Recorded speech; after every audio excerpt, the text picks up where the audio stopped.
Praise the lord అండి. ఇంకా సమయం వచ్చేసిందండి. ముగింపు సభ ఏర్పాట్లు జరుగుతూ ఉన్నాయి. 40 రోజులు ఉపవాస ప్రార్థన ముగింపు సభ ఫిబ్రవరి 18వ తారీఖు సాయంత్రం 5 గంటలకి. చూశారు కదా, చాలా చక్కని అరేంజ్మెంట్స్ జరుగుతూ ఉన్నాయి. ప్రభుకి మహిమకరంగా ఈ ముగింపు సభ జరగబోతుంది.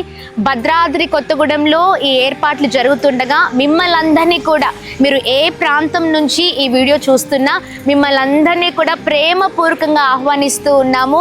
మరి ఫిబ్రవరి 18వ తారీఖు సాయంత్రం 5 గంటలకు 40 రోజుల ఉపవాస ప్రార్థన ముగింపు సభ జరగబోతుంది. మరి దైవ సేవకులు 40 రోజులు దేవుని సన్నిధిలో ప్రార్థించి మరి అనేకమైన విషయాలు ఎత్తిపట్టి ప్రజలందరి క్షేమము కొరకు, రక్షణ కొరకు, విడుదల కొరకు ప్రార్థన చేస్తూ ఉన్నారండి.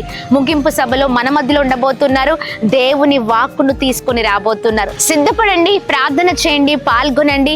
ఏ బంధకాల్లో, ఏ పరిస్థితుల్లో, ఏ భయంకరమైన పోరాటాలతో ఉన్న ప్రభు గొప్ప విజయాన్ని, గొప్ప విడుదలని అనుగ్రహించబోతూ ఉన్నారు. మీరు చూస్తున్నారు కదా, వెనకాలంతా కూడా గ్రౌండ్ వర్క్ అంతా కూడా జరుగుతుంది. చాలా అద్భుతకరంగా మరి ప్రజలందరికీ కూడా ఏర్పాట్లు చేస్తూ ఉన్నాము. మరి కావాల్సిన ఫెసిలిటీస్ అన్నీ కూడా మరి అందుబాటులో ఉండబోతూ ఉన్నాయి. అంతా కూడా మరి మా సంఘము, మేము అంతా కూడా రాత్రి పగలు పనిచేస్తున్నాము. దేవుడు మీ జీవితంలో గొప్ప కార్యాలు జరిగించబోతున్నారండి. విశ్వసించండి, మీ జీవితంలో అనేకమైన గొప్ప కార్యాలు, ఏ పరిస్థితిలో ఉన్నా, ఏ బాధల్లో ఉన్నా, ఏ పోరాటంలో ఉన్నా ఈ ముగింపు సభ ద్వారా ఇక విజయమే. ఆమెన్. ఇక విడుదలే.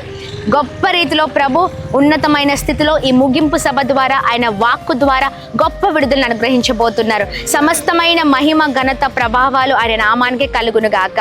బోలో యీశు మసీకి, బోలో యీశు మసీకి, బోలో యీశు మసీకి.